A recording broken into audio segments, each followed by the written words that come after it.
Mañana se cumplen 12 años de la fundación del Estado Plurinacional que cambiaría la historia de Bolivia. Vamos a conversar con uno de los protagonistas, con un hombre que participó en esa transformación, con Álvaro García Linera, ex vicepresidente de Bolivia. Álvaro, gracias por venir. Jimmy, muy buenas noches, gracias por la invitación y un saludo a todas las personas que nos ven en sus domicilios. A ver, cuéntanos cómo pasamos de república a Estado plurinacional. Bueno, como todos saben, el año 2009 se promulga la nueva Constitución Política del Estado, que establece un nuevo ordenamiento social, territorial y económico del país. Y eso es lo que da lugar oficial y legalmente al Estado plurinacional. Ahorita veríamos qué es. Pero, Jimmy, yo creo que el Estado plurinacional ya inicia, de hecho, cuando el pueblo boliviano elige a un indígena como presidente. Hasta Evo Morales, los indígenas, la gente humilde, está condenada a ser albañil, a ser campesino, a ser trabajador, esforzado, pero nunca autoridad, y menos la primera autoridad del país. Y el 22 de enero del 2006, Evo Morales, un indígena, un aymara, para el que estaba destinado simplemente ser o campesino o albañil, se convierte en la persona más importante del país. Ese es el momento en que el país comienza a cambiar. Legalmente se consolida el año 2009 con la aprobación de la nueva Constitución, pero también los antecedentes del Estado plurinacional se remontan a Zárate Vilca con su proclama de Caracollo, donde establece que plantea, en plena sublevación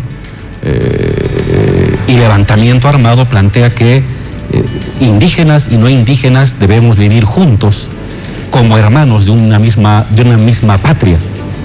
Y se remonta a Tupac Katari, que en 1781 plantea que junto con los ayllus, aymaras y quechuas, los españoles, los blancos, deberían formar un propio ayllu y vivir de su propio trabajo, no del trabajo de los indígenas. Entonces hay digamos, un origen histórico que se remonta a más de 300 años, pero que se consolida hace exactamente 12 años con la nueva Constitución.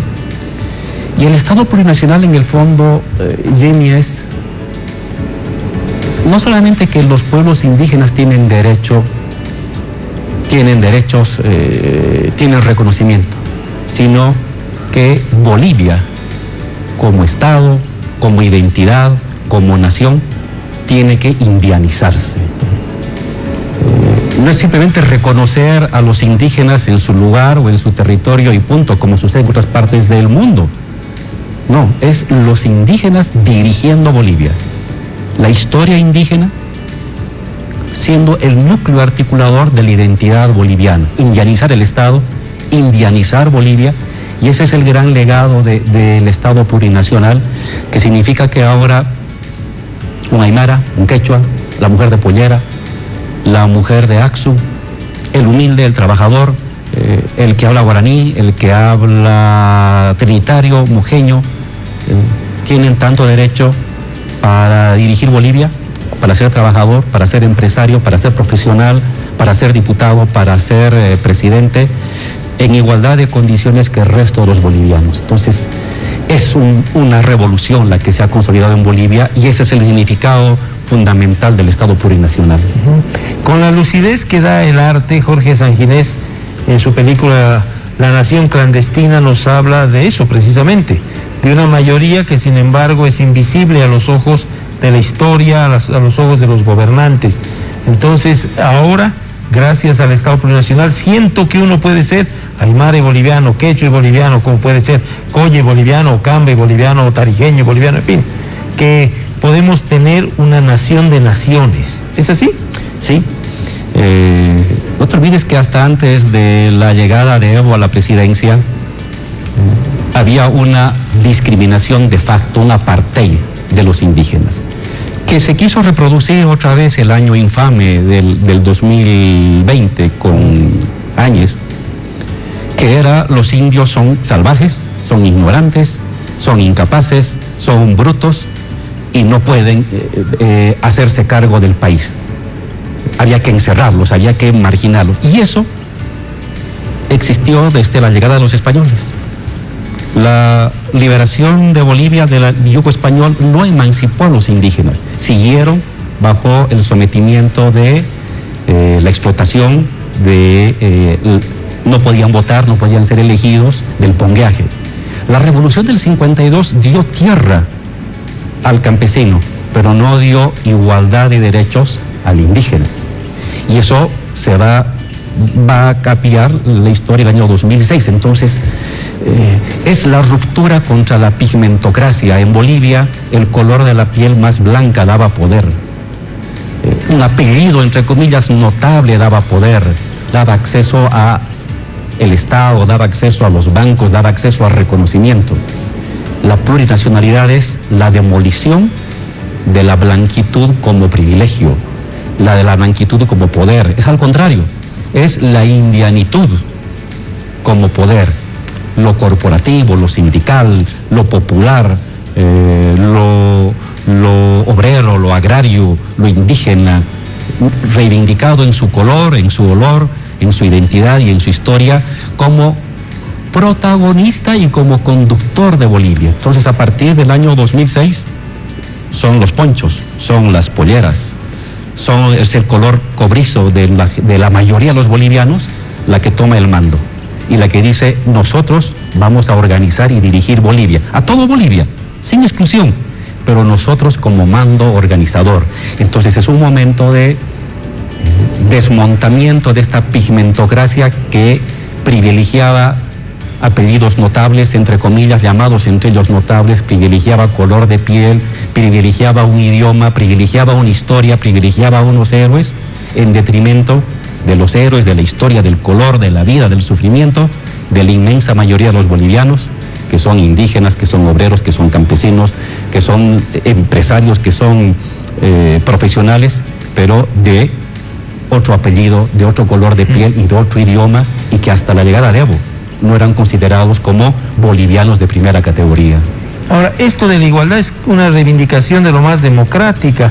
La magia de la revolución que tú mencionas está en que se logra a través del voto, comienza a través del voto y no a través de la violencia. Que era una opción. Claro. La intenta Katari ante la brutalidad del colonialismo, lo intenta Tupac Katari, ante la brutalidad de la república que seguía excluyendo a los indígenas y los condenaba al pongueaje, lo intenta Zárate Vilca por la vía armada.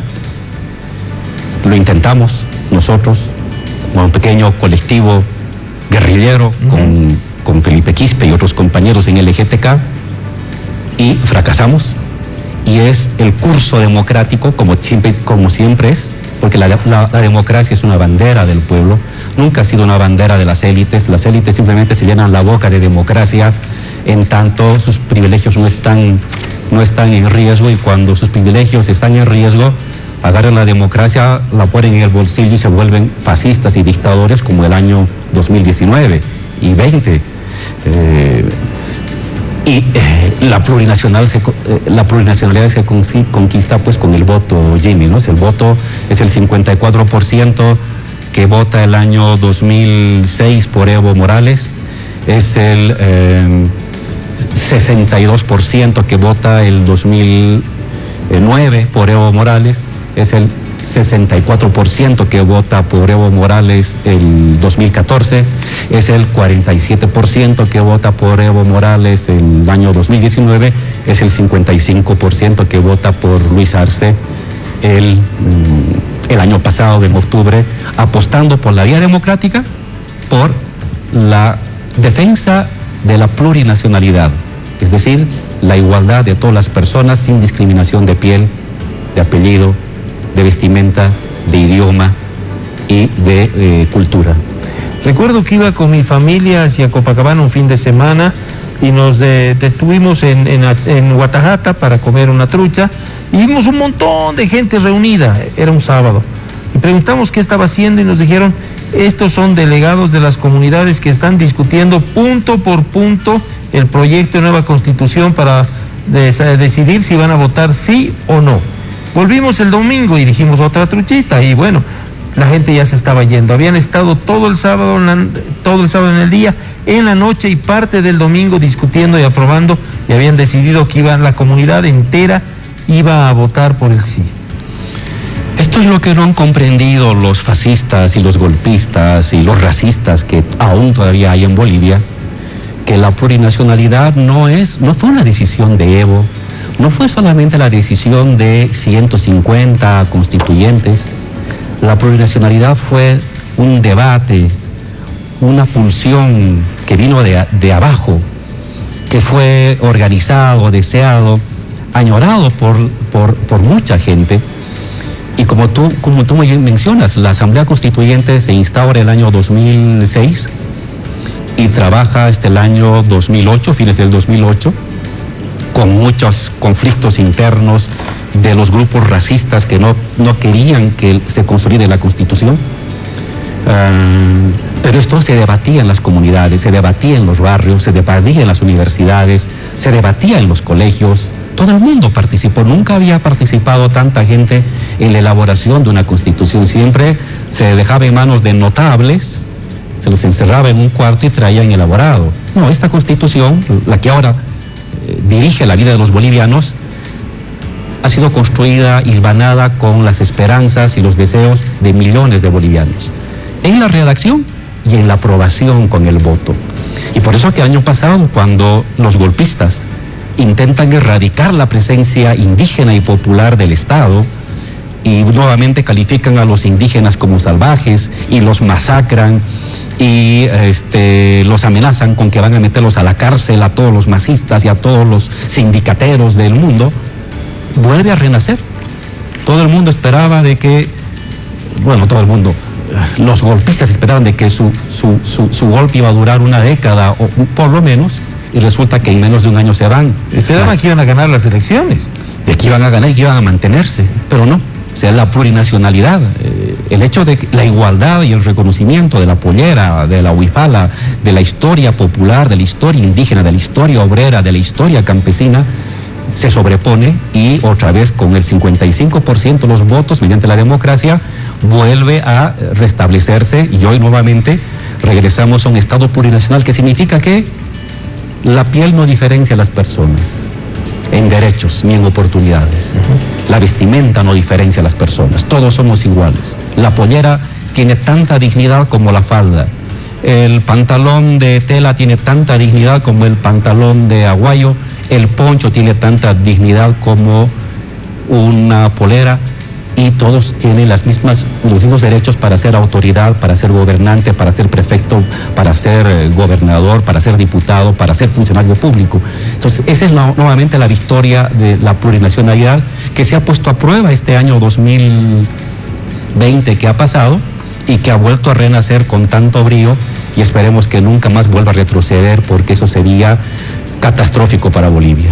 En los días del miedo y del odio, en los días del golpe de Estado, vi como algunos policías quemaban la huipala y otra gente más, y a mí me pareció, y lo dije claramente, la señora Áñez, o quien sea, todavía no estaba la señora Áñez, pero quien venga, tiene sellada su suerte, los golpistas tienen sellada su suerte, porque la gente que ama la tricolor y la huipala no va a permitir que le quemen una de sus banderas. Claro, porque al quemar la huipala, estos delincuentes, estos fascistas, porque quemaron, yo vi las imágenes, bajaron la bandera huipala que había en la Plaza Murillo, fueron a las gobernaciones y las quemaban, en la plaza delante de las cámaras y los medios de comunicación, estaban quemando la historia de la mayoría de los bolivianos, estaban quemando la lucha, el trabajo, los sueños de millones de la mayoría de los bolivianos. Y por eso es que cuando ve eso, la gente se enardece. La huipala no era Evo ni era el MAS. La huipala es la dignidad de la gente humilde, es la dignidad del obrero, es la dignidad, el símbolo de la identidad y la dignidad del campesino, del indígena, del aymara, del quechua, del guaraní, de ellos, que son la mayoría de Bolivia. Y claro, esta minoría racista pensaba que podía extirpar a los indios, a los pobres, quemando su símbolo. Y al contrario, eso fue lo que selló su destino, porque al año de esa fechoría, ellos salían derrotados en las elecciones y nuevamente la Huipala ahora ondea, no solamente para rendirle honores, la Huipala ondea como dignidad de la pollera, como dignidad de la gente humilde, como la dignidad del campesino, del aymara, del quechua, del guaraní, del mojeño, y como oportunidad a mejores días. Entonces, yo comparto esa lectura que dijiste cuando cometieron semejante barbaridad de quemar este símbolo de los pobres, porque la Huipala es un símbolo de los pobres. Estaban sellando su suerte y no iban a durar. Enseguida, cuando volvamos, vamos a ver otros aspectos y también vamos a tener las preguntas de Claudia Villegas en Cochabamba.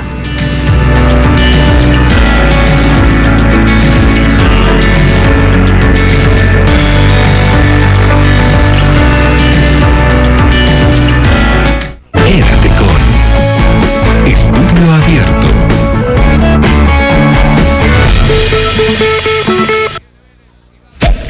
Es Bavaria, es Bavaria, es Bavaria, es Bavaria, Bavaria,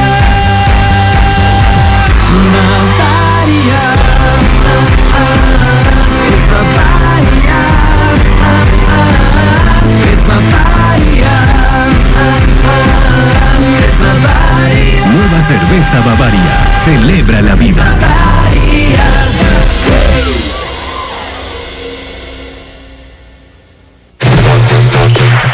La radio se escucha, se ve,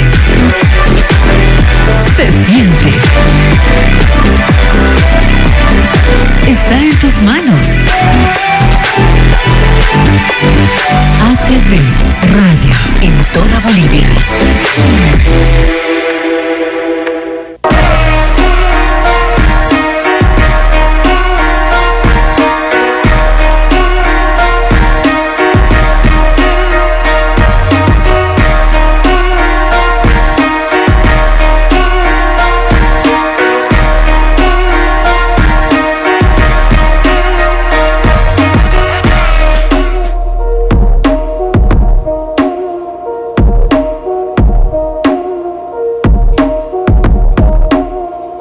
Quédate con Estudio Abierto.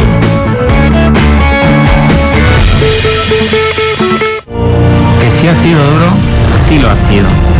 Pero hoy tenemos una nueva oportunidad, como cuando la vida comenzó a ganar la partida. Volvimos al parque del barrio y entre todos abrimos las puertas. Y si lo hacemos bien, seguro volverán a sus aulas, porque tenemos la fuerza para que esas cosas sucedan. Y sé que lo que te pido no es imposible. Por favor, usa el barbijo. Santa Cruz avanza con vos.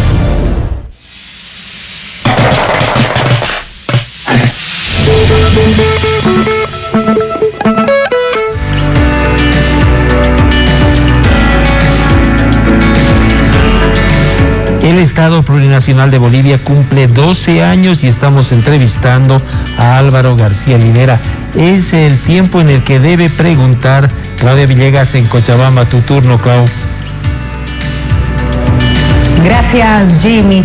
Es un gusto poder dirigirme hasta La Paz para poder también realizar ciertas preguntas, y le damos la bienvenida también desde Cochabamba a Álvaro García Linera. Queremos entender en estos 12 años cuál fue en este caso la base o el basamento en la economía, específicamente en el Estado Plurinacional. Muy buenas noches. Mire, la plurinacionalidad significaba, por un lado, esta igualdad de derechos y indianización del Estado y de la sociedad y de la identidad boliviana. Y en lo económico ha significado y va a seguir significando la presencia de una economía plural con liderazgo estatal.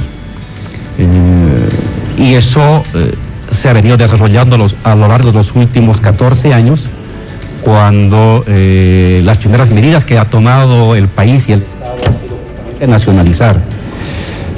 Recuerde usted, hasta el año 2006, el agua que tomábamos en Cochabamba pertenecía a los norteamericanos y aquí en La Paz a los franceses. La telecomunicación de Entel pertenecía a los franceses. La luz eléctrica de la casa, del televisor, pertenecía a los norteamericanos y a los canadienses. Los hidrocarburos, la gasolina y el diésel pertenecía a los españoles y a los brasileros. Entonces, esa era la realidad económica de Bolivia neoliberal.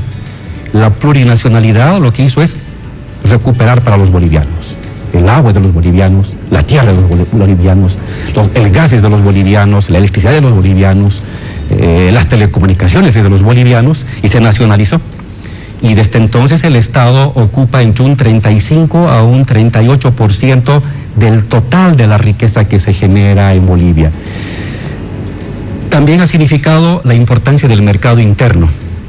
Hasta antes del año 2006, todos los gobiernos neoliberales decían que había que exportar o morir, que Bolivia se moría si es que no exportábamos todo.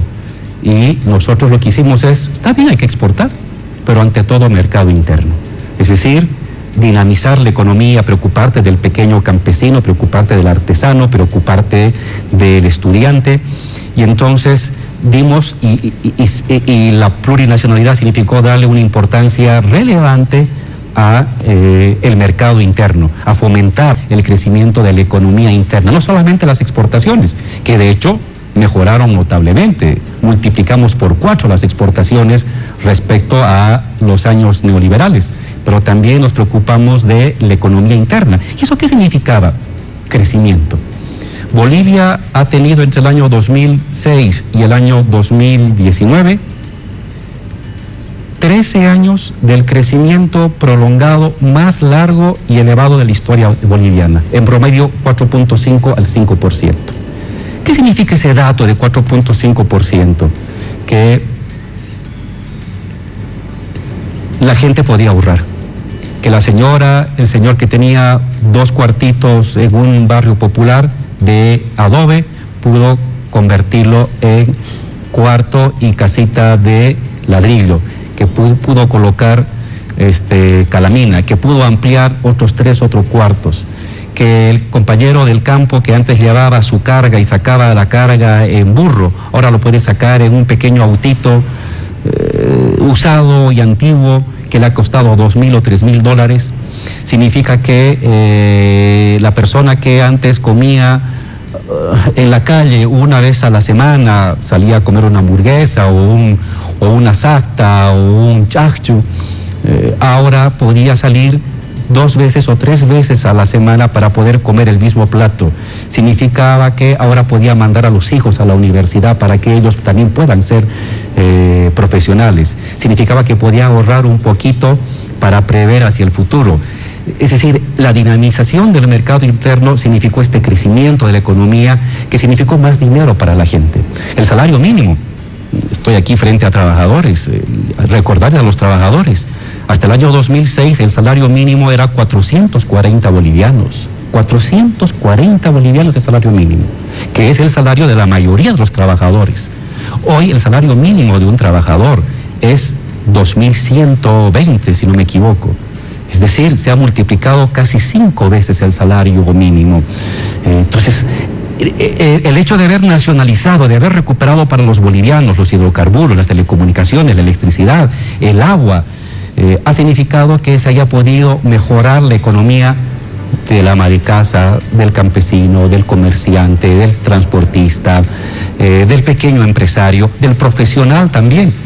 Entonces, este ha sido el sustento de nuestra economía plurinacional. Recuperar los recursos naturales, recuperar las empresas del Estado, dinamizar el mercado interno y vincularnos con el resto del mundo en condiciones de igualdad y de respeto. Estas es básicamente las características del Estado plurinacional en términos económicos.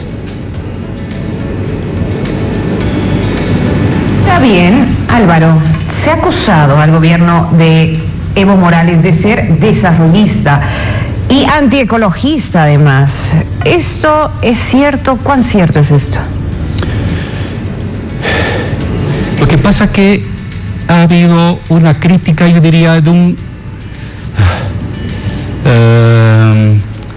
ecologismo de derechas que quería que nuestro país estuviera congelado para el turismo. Es decir, se imaginaban al indígena no como un profesional con aptitudes para hacer negocios o tener su pequeña empresa. Se imaginaban al indígena congelado para una fotografía de postal de unos gringuitos que venían de Estados Unidos, de Europa, con su llamita y una casa de piedra.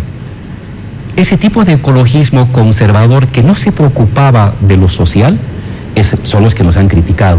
Pero nosotros hemos reivindicado un ecologismo que equilibre la parte social. Es decir, no puede haber un ecologismo auténtico, verdadero y popular que no combine protección de la madre tierra necesariamente con satisfacción de necesidades básicas de las personas, derecho a la salud, a la educación, al trabajo, a mejorar sus condiciones de vida. Entonces, nosotros, ¿qué hemos hecho? Nos pedían que cerráramos los pozos de petróleo, nos pedían que cerráramos las industrias que usaban diésel, nos pedían que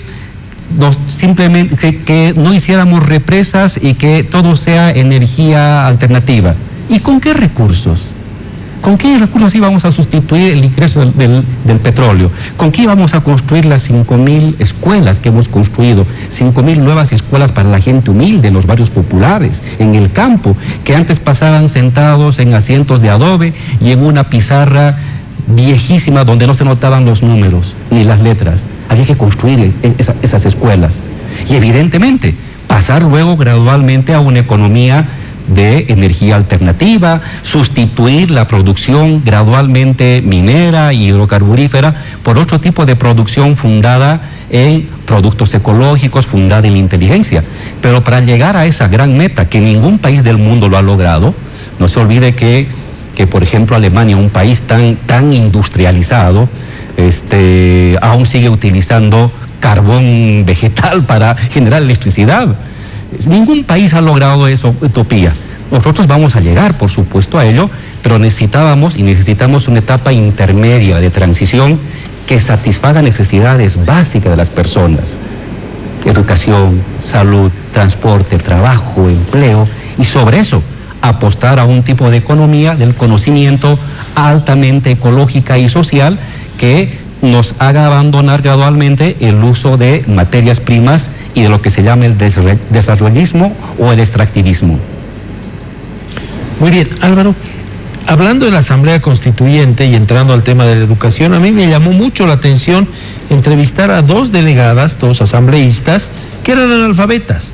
Por supuesto no se sentían orgullosas para nada, pero representaban a la bolivianidad que también en ese momento tenían analfabetos. El programa de alfabetización, que fue una de las medidas primeras en educación del gobierno, fue importantísimo, pero también la Avelino Siñani. Cuéntanos un poco cómo hizo el Estado Plurinacional el trabajo sobre el tema educación.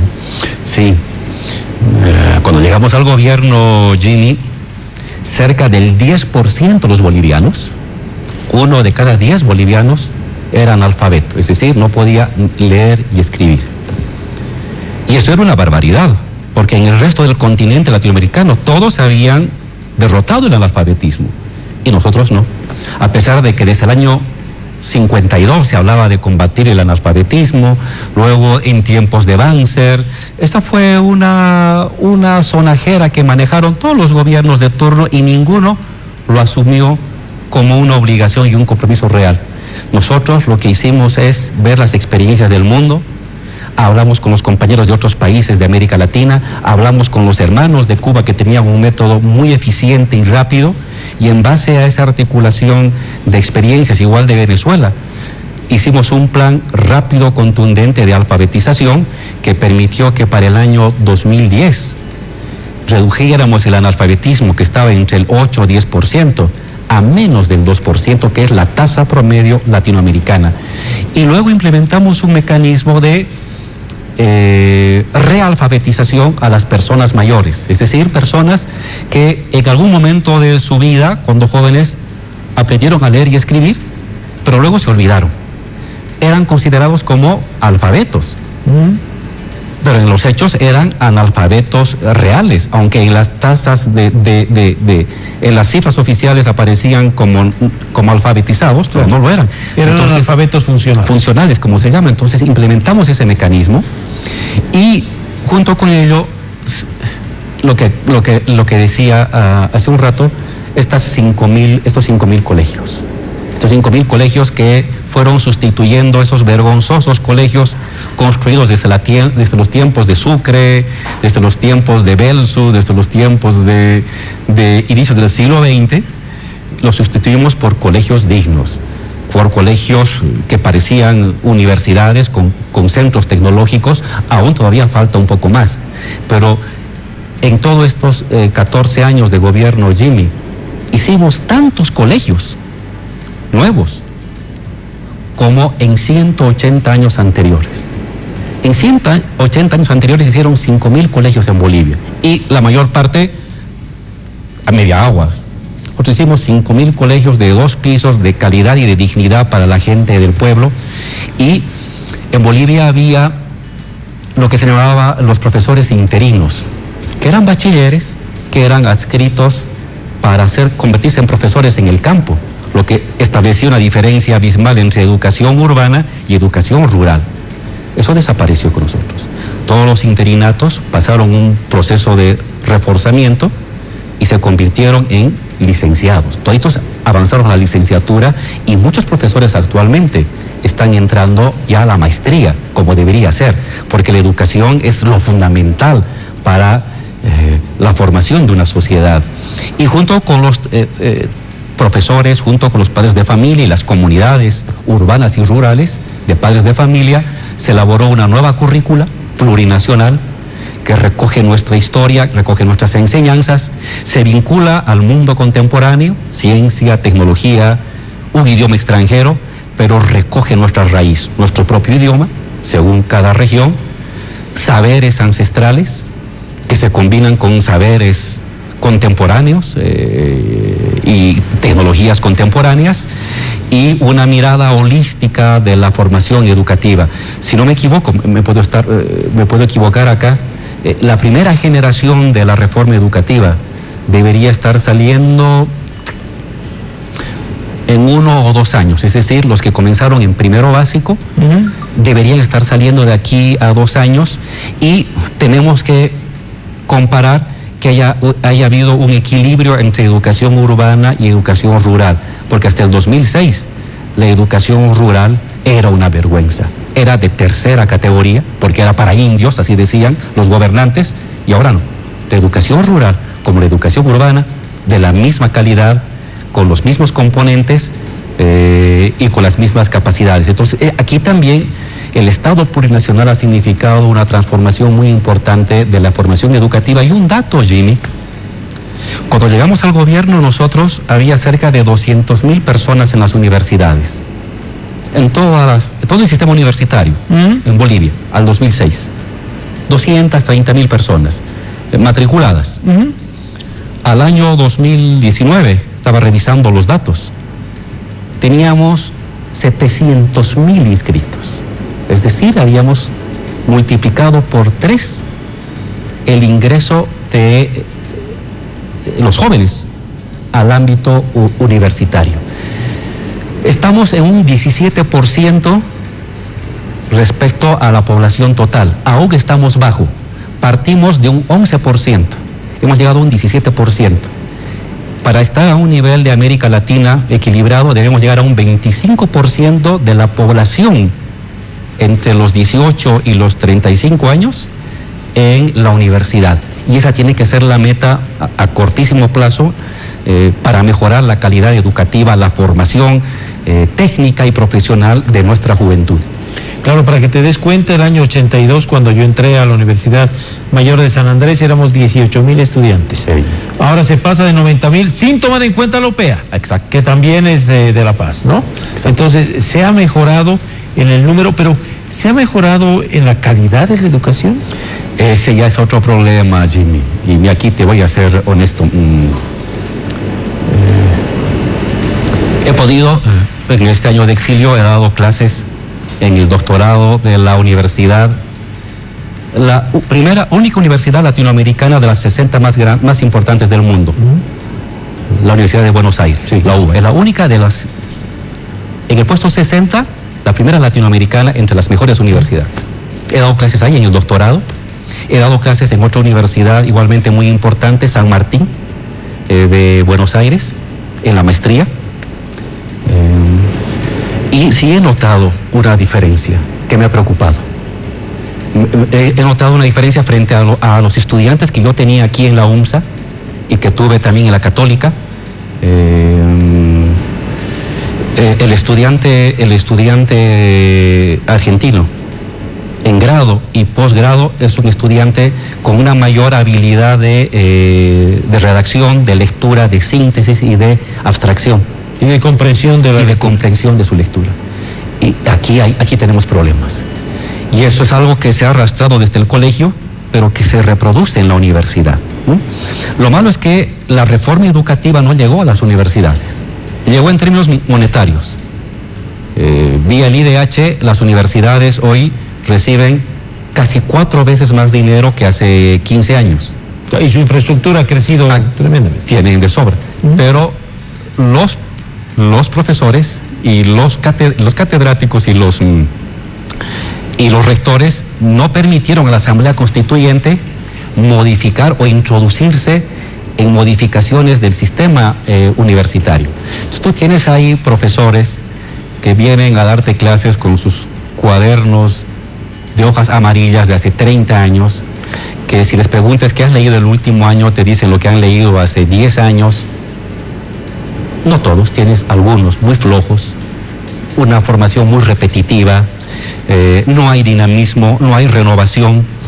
Entonces, algunas universidades públicas tienen esa dolencia. Nosotros, como gobierno y como Asamblea Constituyente, no pudimos entrar ahí porque ellos nos decían que iban a movilizar a todos los estudiantes. Entonces, el acuerdo fue, respetamos su autonomía y damos más dinero.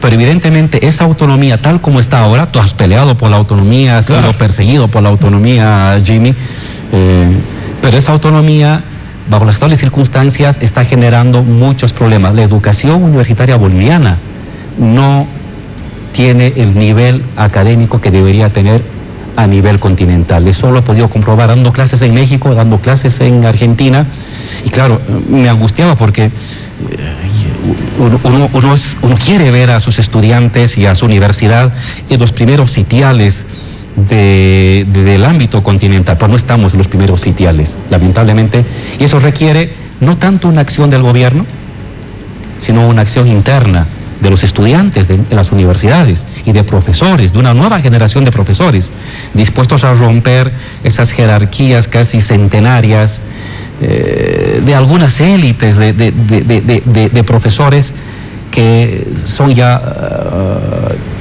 con una formación bastante antigua. Claro, una de las pocas cosas buenas de la pandemia es que han tenido que actualizarse, por lo menos en el manejo de la tecnología. Del Zoom y del Meet. Que ya es algo, Bueno, Álvaro García Linera con nosotros. Álvaro, Harari, que es uno de los más importantes pensadores ahora, un historiador judío israelita, él dice que el año 1938 el mundo tenía 3 visiones claras y podías elegir entre el liberalismo, el fascismo o el comunismo. El año 1945 ya tenías solo 2. El año 1989 tenías una sola. Había caído el fascismo, había caído el comunismo, quedaba el liberalismo. Pero dice, en este siglo XXI no hay ninguna. Ninguna de las 3 grandes visiones del siglo XX ya puede responder a los problemas, satisfacer a esa humanidad. Y parecería que tenemos un vaciamiento en cuanto a las ideas de cómo construir el mañana. Sí, esta es la característica de la época, Jimmy. No hay una alternativa. Y entonces están abiertas todas, aunque parezca contradictorio. La última gran alternativa, horizonte de expectativas, de previsibilidad de futuro, fue el neoliberalismo, la globalización. Se impuso en los años 80 a nivel mundial. Fue derrotado el socialismo de Estado en la Unión Soviética y se dijo que la historia había acabado, en el sentido de ya no había opciones más que democracia, libre mercado, globalización, y que la historia iba a ser simplemente como la gente y los países se iban acoplando a mayor o menor velocidad a este destino inevitable. Y resulta que esa lectura filosófica, ideológica, que tuvo mucho eco, especialmente en los sectores de la pequeña burguesía boliviana, siempre dispuestas a imitar cosas de afuera, y sectores empresariales, ahora está paralizada. Está paralizada primero por la pandemia, ¿no?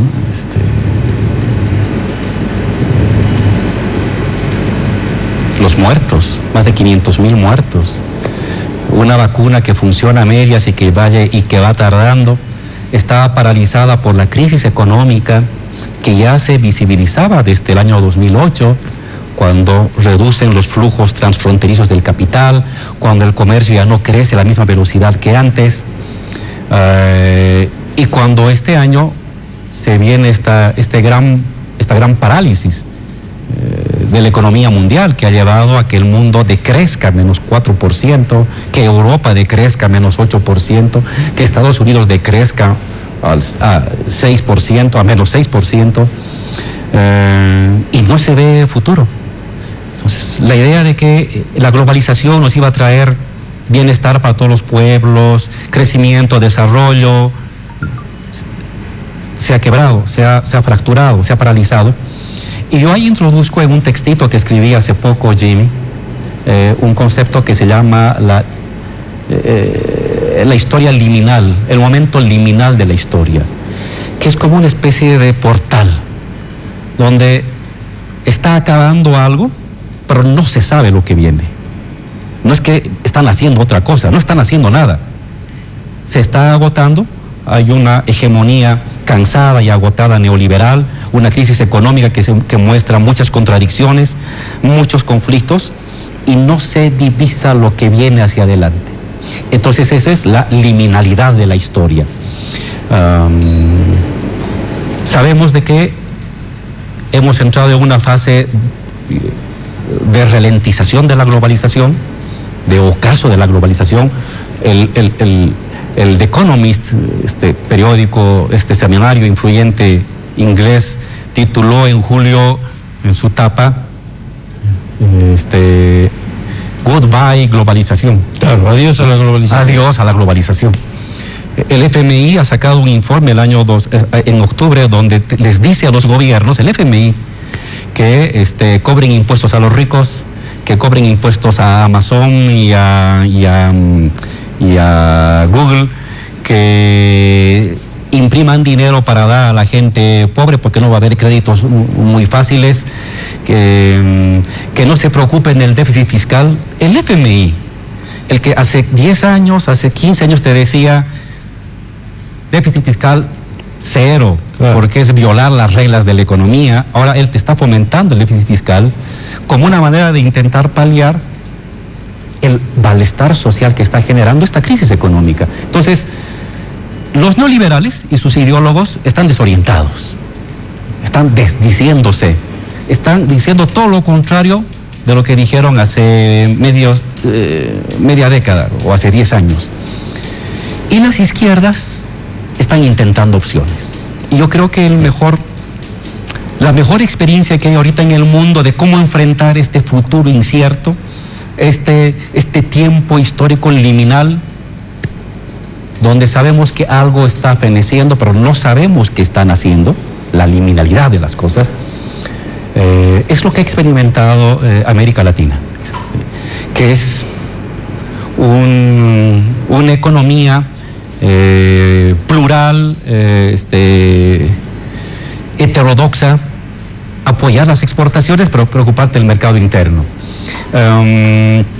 nacionalizar elementos centrales, pero también apoyarte en el sector de la empresa privada en otras. Ni un estatismo exacerbado, pero tampoco el libre comercio que nos ha llevado a la bancarrota al continente. Preocuparte del mercado interno, pero también preocuparte de exportaciones. Esta heterodoxia que ha implementado América Latina es el horizonte en este mundo que no tiene horizontes de largo aliento. Y si tú te fijas, en el mundo se está comenzando a debatir ello. A Europa está comenzando a tomar medidas proteccionistas frente a China. Estados Unidos lo ha hecho con Trump a su modo. Es una decisión de una oligarquía que también vive del comercio mundial, pero que ha comenzado a tomar medidas de protección de su mercado interno. Inglaterra se ha salido de la Unión Europea. Entonces, el mundo está comenzando a debatir lo que en América Latina comenzamos a hacer y a debatir hace más de 15 años atrás. Y creo que así van a ser los siguientes 20 años. No hay a quien imitar.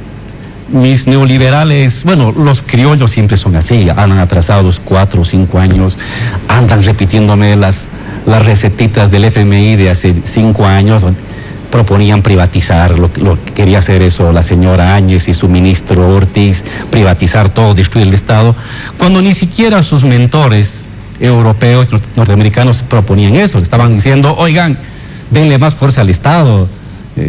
Estados Unidos ha nacionalizado parte de sus bancos para que no entren en quiebra. Alemania ha nacionalizado parte de su industria aeronáutica y de automóviles para que no entren en quiebra. ¿Sí? Mientras que sus mentores extranjeros iban por otro lado, aquí,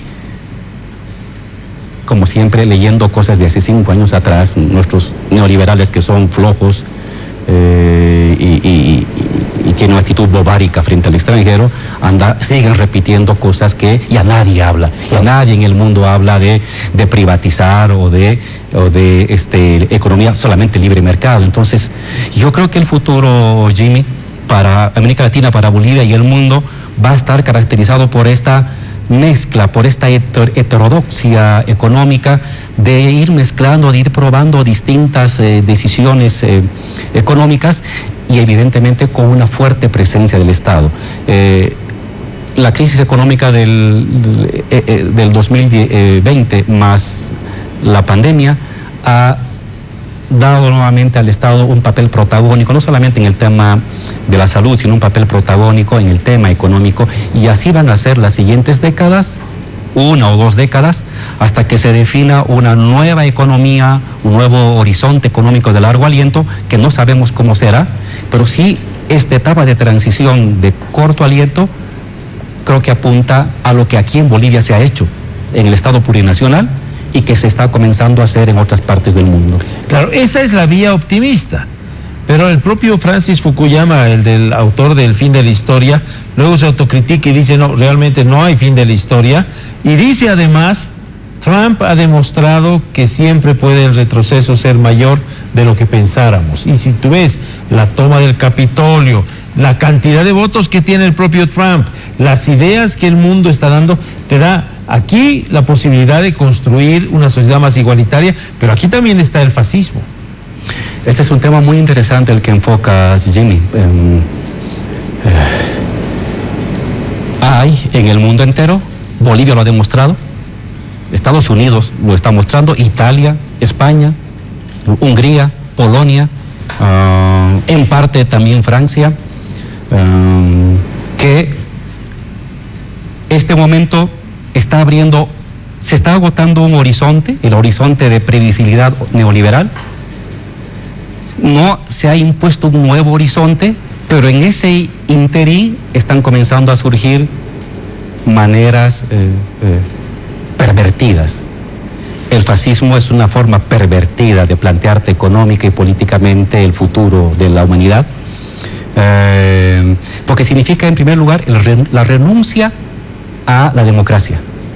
Aquí la centroderecha, en Bolivia, la centroderecha renunció a la democracia en año 2019. Claro. Al convocar, Carlos Mesa, al convocar a su gente a ir a quemar los tribunales electorales. Se quemaron 5 tribunales electorales en una semana en Bolivia. Trump hizo lo mismo. convocó a su gente a ir al Capitolio. Igual que Mesa dijo, yo he convocado pacíficamente. Trump ha dicho lo mismo, yo he convocado pacíficamente. Claro, en los hechos convocó a quemar. Y aquí en Bolivia, esos días no se entraron a quemar la Asamblea Legislativa, porque todavía había una presencia policial. Cuando desapareció la presencia policial con el motín, se entraron a Palacio de Gobierno y si podía quemaban la Asamblea. La misma mentalidad antidemocrática, ¿no? Ojo, la centro derecha mundial, la centro derecha continental y boliviana, que antes abrazaba la democracia formal y liberal, ante esta crisis económica, ante esta crisis de horizonte dominante neoliberal, está optando por posiciones ultraderechistas, fascistoides. Lo mostró Trump, lo mostró aquí Mesa en Bolivia, y eso es preocupante, porque esos están ahí. Es decir, hay ya un grupo de personas, hay un proyecto político en el mundo que está dispuesto a destruir la democracia con tal de no perder sus privilegios. Y eso es algo que hay que tener mucho cuidado y frente al cual los pueblos del mundo, la democracia norteamericana, la democracia boliviana, el Estado plurinacional no puede perderla de vista, no puede olvidarse, ni puede dejarlo ahí simplemente. En Estados Unidos están sancionando a esas personas. Esperemos de que aquí también se pueda sancionar, porque gente que haya promovido la quema de instituciones democráticas, el desconocimiento de la voluntad popular, es un riesgo. Ojo, Trump hizo lo mismo que aquí Carlos Mesa y Doria Medina. Faltando 8 meses de elecciones hablaba de fraude electoral. Trump hizo lo mismo. Faltando un año a las elecciones comenzó a hablar de fraude electoral. Es un mismo esquema. Es apoyarse en un sector muy conservador, racista, que se opone a los cambios, tener medios de comunicación aliados, Fox en Estados Unidos, Página 7 aquí, tener un grupo político que apuesta a romper con la democracia, no importa, con tal de hacer que los indios se vayan acá, allí con tal de que no entre a gobernar los demócratas. Es un esquema muy parecido y parece ser que se trata como de un recetario de elaboración de golpes de Estado, y claro, detrás de ello se está escondiendo una mirada fascistoide, racista, antipopular de la resolución de los conflictos, resolución por la sangre, la muerte, la exclusión de unos conflictos que los están comenzando a rebasar. Entonces, sí, tienes mucha razón, este es un dato nuevo. En medio de esta ausencia de alternativas dominantes hacia futuro, emergen estas visiones pervertidas de lo político, que es la fascistización de los sectores tradicionalmente conservadores y de derecha del mundo entero, del continente y de Bolivia. Que disfrazan su relato con la historia de que son pacíficos.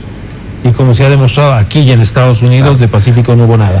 Trump convocaba a movilización pacífica y se entraron ahí a robar la computadora de la presidenta del Senado, y se la encontraba en el camino, la colgaban seguramente a la pobre señora. Claro, si él dijo, vamos al Capitolio, marchemos sobre el Capitolio, ya está claro. Pacíficamente. Y aquí también decían, vamos a los tribunales electorales a defender pacíficamente el voto. Claro. La defensa pacífica de su voto fue quemar los tribunales y quemar ánforas electorales y papeletas.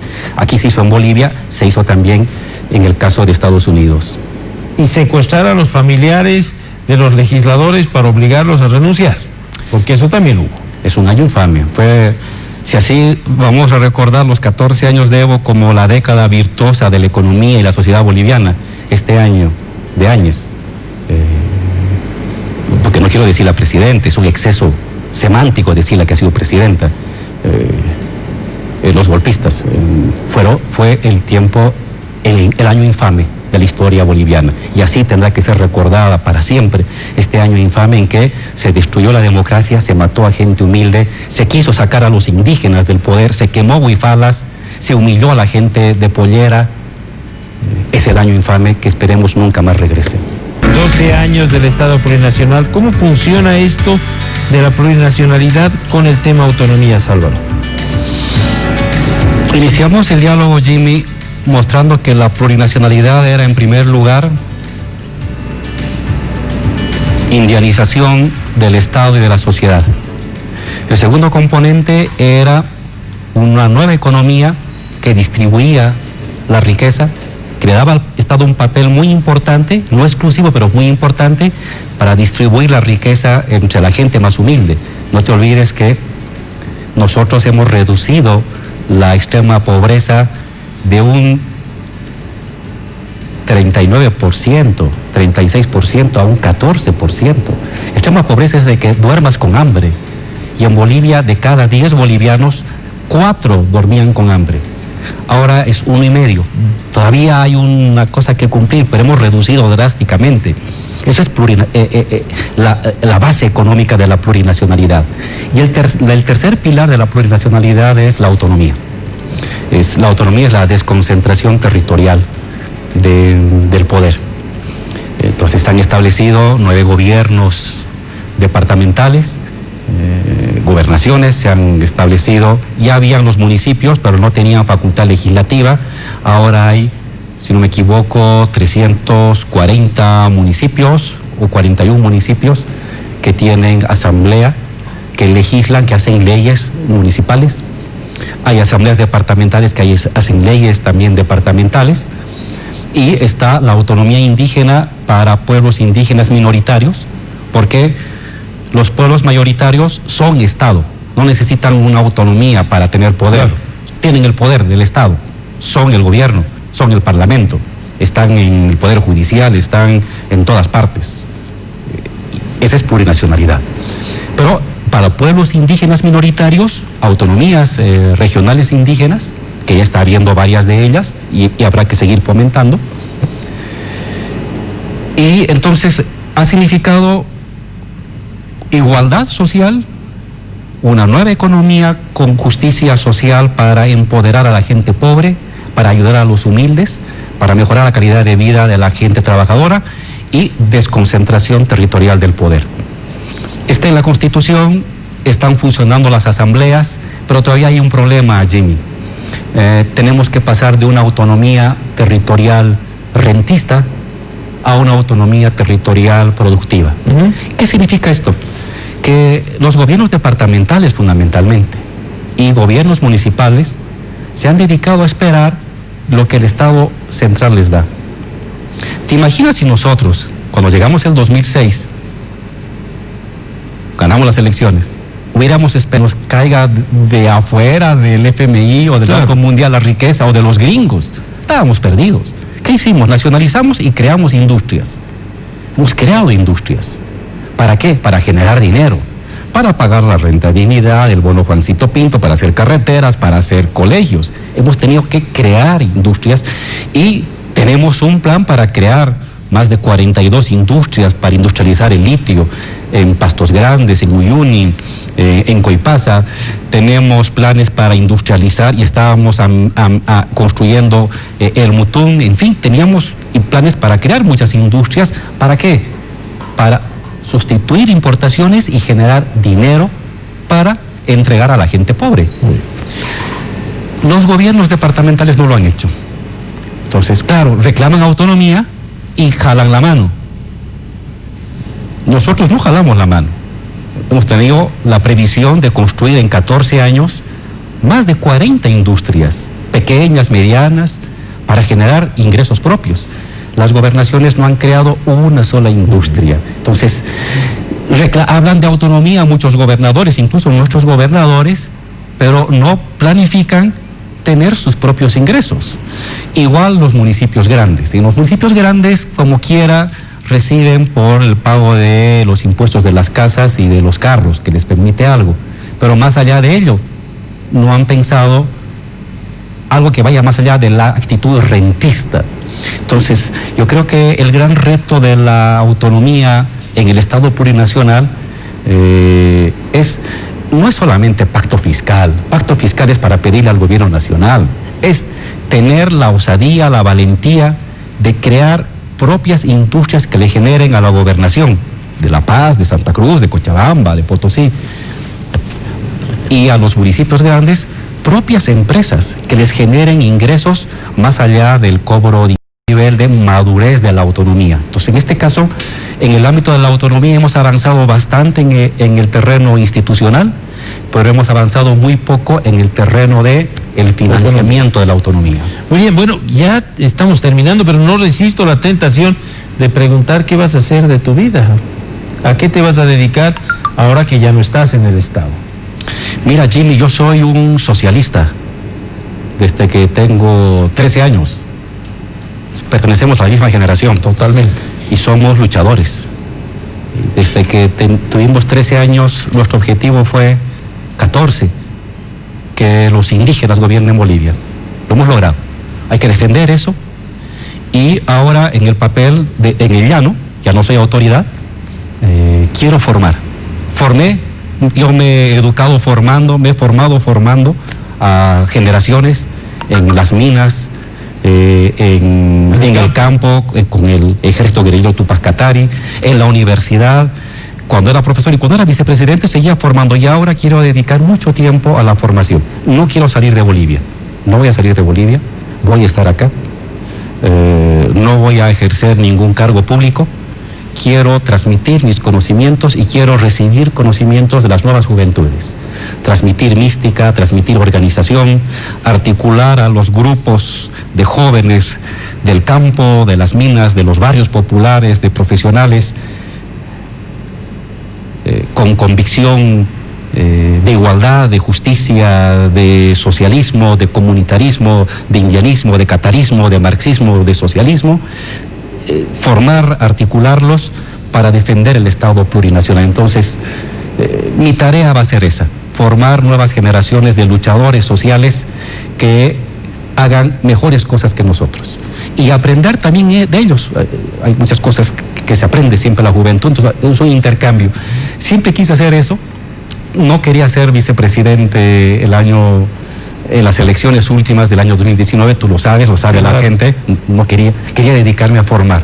Pues ahora que no hay dictadores en Bolivia, que no hay miedo de que aparezca Murillo amenazando a la gente con testamento bajo el brazo y con